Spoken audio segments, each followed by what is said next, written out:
Hello, welcome to a Chat G&G. I'm Gags. I'm Grizz. How you doing, brother?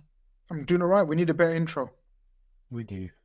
That one is being, because everyone's using that. Like whoever does the shows, wherever's on the channel is using that. That's like there's no exclusivity.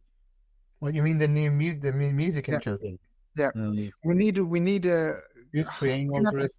We're gonna have to get into our subscribers and viewers, and someone's gonna have to be a wizard and do something, conjure up something for us because we need a better intro. Exactly. We need to sort it. Who's going to do it then? I'm good. Apart from that, I'm good. As you can see, it's cold down south. It's the weather has absolutely changed. The weather. Oh, I don't know why you're looking at me like that, brother. Why are you looking at me like that? It's not that cold. It's that cold, mate. You're hero, innit? You're not hero. You're not hero. You're hero. You're a hero, man. Hero. Big up G&G. You're Abdulaziz Hag. Isn't he a hero? You're a hero, man. Like, you know what I mean? Oh, that top. Is that the full sleeve one? No, they don't do a full sleeve in the black. That's the shame. Do a full sleeve. Well, maybe it'll be like an item later on in the season. They've messed. You know what? That's the only thing they've messed up. Not doing a full sleeve. Is there a reason? I don't know, but it's smooth as fuck. This one, you know, like I just keep doing this to myself. Yeah, I know. Stop it. It's making me uneasy. Oh, making you excited. Who knows? You stop doing stuff that makes me uneasy. We're grown men and you're stroking yourself live. How you doing? Big up, Jatin. Like, I hope Jatin logged on right from sunny South Africa and he saw you stroking yourself. Like, imagine the scenes in his household now. Jatin's tuning into Chat G&G. What time is it in South Africa? Only 1 hour difference. Family's watching. You know, let's bit of Chat G&G, Liverpool build up. My two favorite LFC fans, Gags and Grizz, and Gags is touching himself like that. Come on, yeah, like that. Thank you. Yeah, like that. I don't know what to do with you anymore. Anyway, you know, I'm just watching a video of VVD picking up Frimpong and walking around training. It's so funny. I have to watch inside training. I know I've been so busy today. I haven't caught up with any of the football stuff and everything, apart from the press conference in the morning, which we're going to get into and sort of what we think about the game. I'll be honest, there's not too much going on. I think there's been rumours, obviously, about the Konate stuff. I want to just say, going into a little bit about this before we... Oh, wow, Jatin's been watching a bit of cricket. I haven't watched any. My God, the cricket. My God, the cricket. England are absolute... Jatin, I'm sorry, my brother from South Africa. Your team is about to be embarrassed by one of the highest scores ever in a T20. England are obliterating them at the moment as we speak. Yeah, 281. When I saw it last, anyway. They're going to hit 300.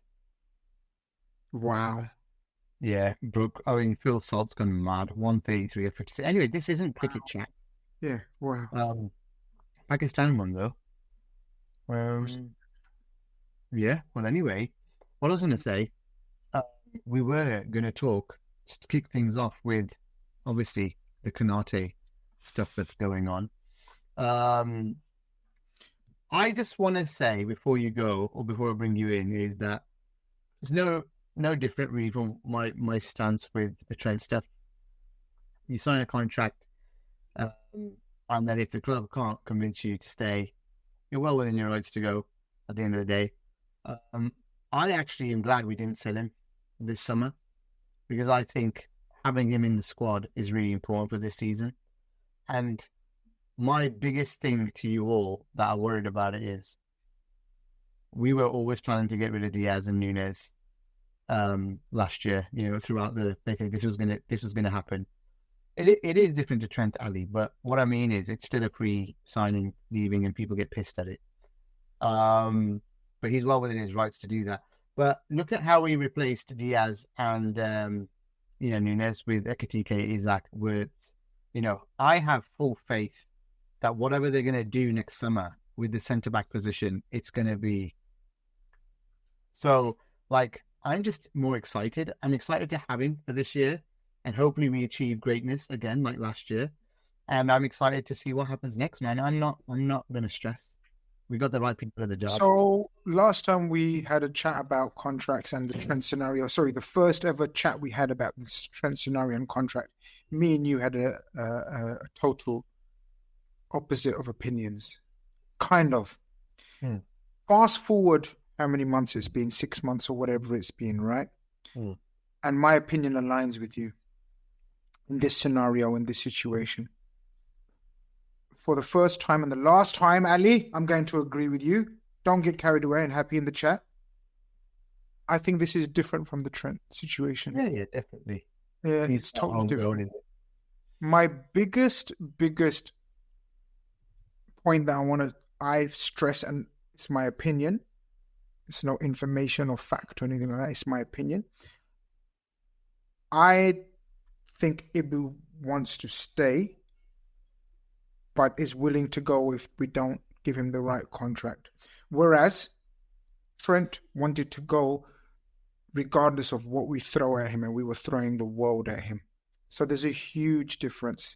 Now, this is where, but okay, that's the difference, main difference, core difference. But the similarities in terms of time scale and letting the club know is where my slight beef is, or with the situation. Because if we can't agree a deal with him and we're not prepared to offer what he wants or close to what he wants, then we need to have replacements lined up, because I hear what you're saying and I fully trust the club, I fully trust the nerds, I fully trust the recruitment team. But I don't think it's as easy to replace a player like Ibu Konate at his absolute best. I think he's pretty unique when he's on top of his game. Obviously, he has errors and flaws and he's not been great, but when he's the ideal partner for Virgil van Dijk. Like, if you could pluck a partner in world football for Virgil van Dijk at his best, it's Ibu Konate. So these are the just quick points I wanted to make. I think Ibu wants to stay as a base starting point, but he wants his due worth. I don't think Liverpool want to pay him what he's asking for, but there is negotiation and there is time still. Yeah, I think everybody is thinking better to give higher wage than let him leave for free. And Bob's asking, I think there's a value on everyone's head. I think what we have is a ruthless management now in terms of how fit can you stay, how injury prone are you worthy of 250k a week type deal. I think that's the way it goes with a lot of the people. So yeah, I'm not quite sure whether he is worth it or not. It's going to be dependent on. Well, okay, so when we say is he worth it, what are we talking? A week. 250k? No. Yeah, that's what it's going to be that he will want. He wants to go as close to Virg as possible. I look.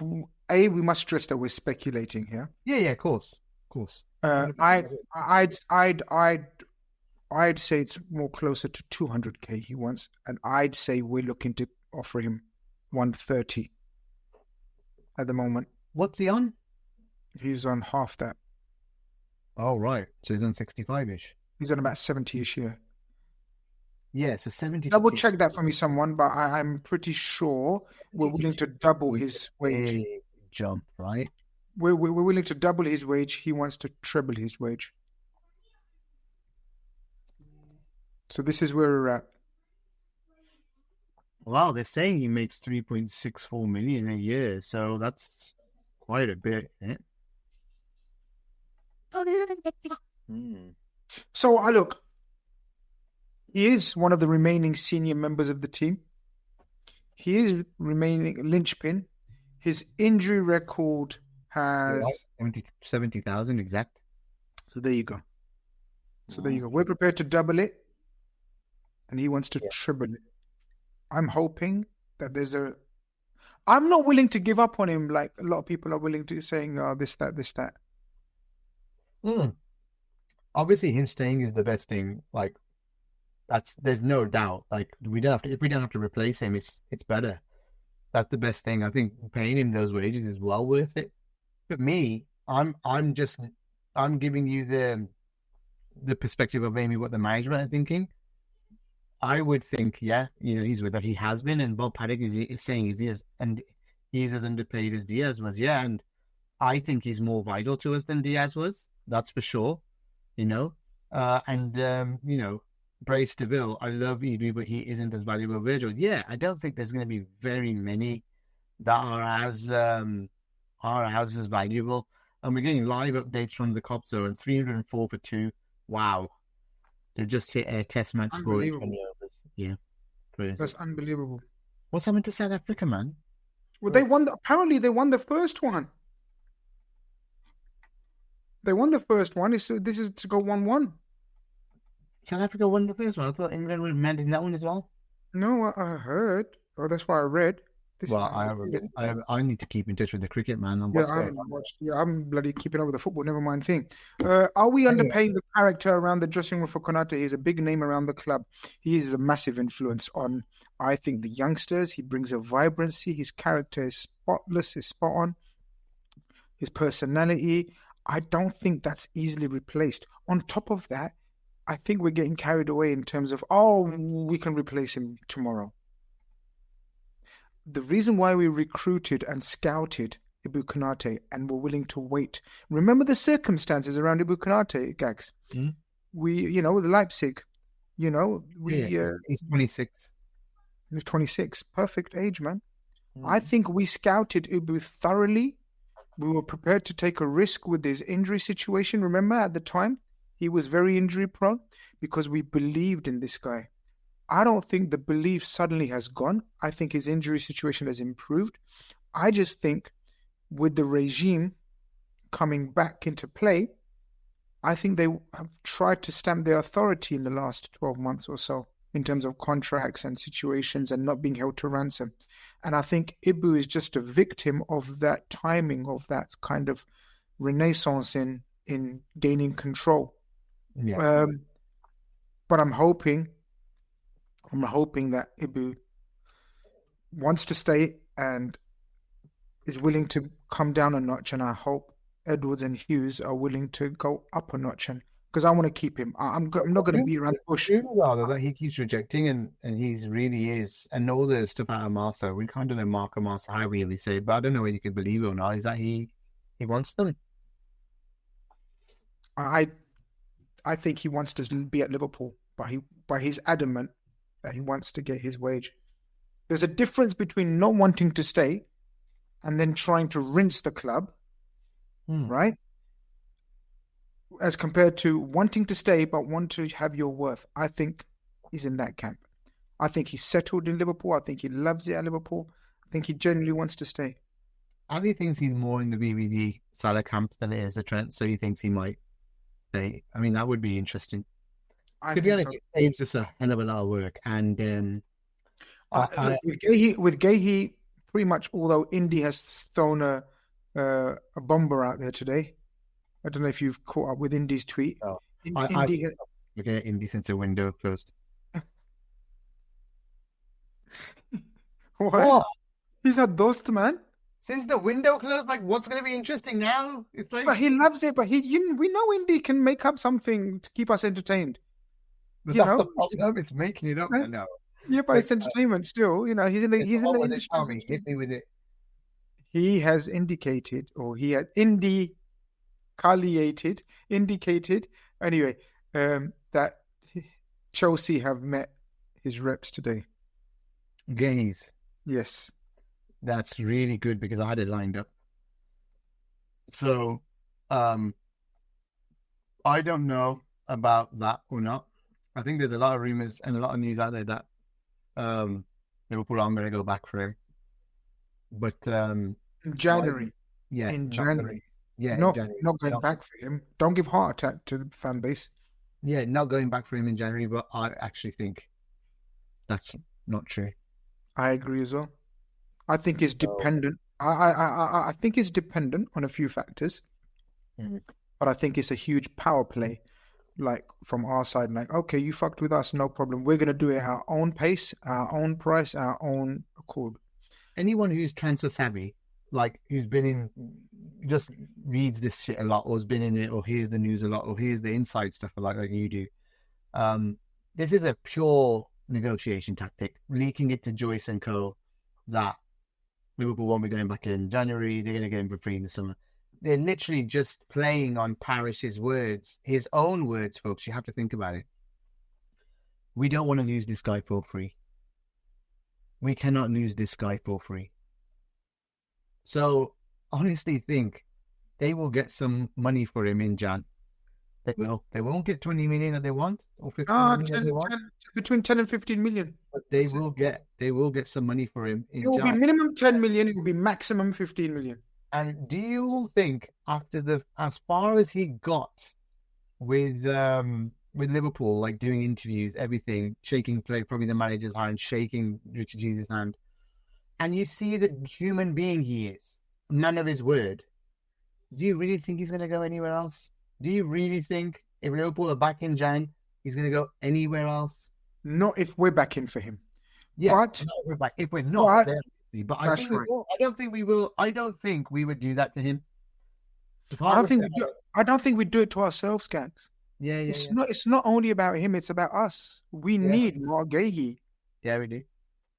You know, there's no ifs and buts about it. Especially the consensus seems to be that Ibu's off.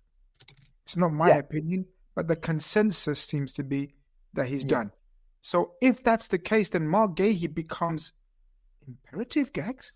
He does. And I think Mark is fantastic. Like, he will be a great player. And Mark will know if that's the case, conversations will have been taking place. He becomes Virgil van Dijk's partner straight away, pretty much. I know Joe's there. I know young Leone's there. But Mark Guehi, in my humble opinion, if Konate is off, I think that secures Mark Guehi in terms of his mindset as well, that game time. I'm coming in and I want to be first choice within 6 months, 5 months. To be honest, at the end of the day, if you think about it, it just makes sense for it to happen now in Jan, and it just makes sense for us to, especially if we get an injury, for example. I hope we stay injury free till Jan, and there's no pressure on us to buy so that we don't have to pay stupid money for someone. But imagine the strengthening we would get if he comes in Jan. Oh my god. I was just thinking, you know why people were shitting it about if they get Guehi as well. And obviously when you're in the moment and you're embroiled and it's your team, you always want to just play it down and relax, you know. But if we got Guehi, Gags in the summer window that's just gone on that final day, it would have been a 10 out of 10 window, and I've never known anything like it. Yeah, it would have just came down to the last bloody minute. I know. But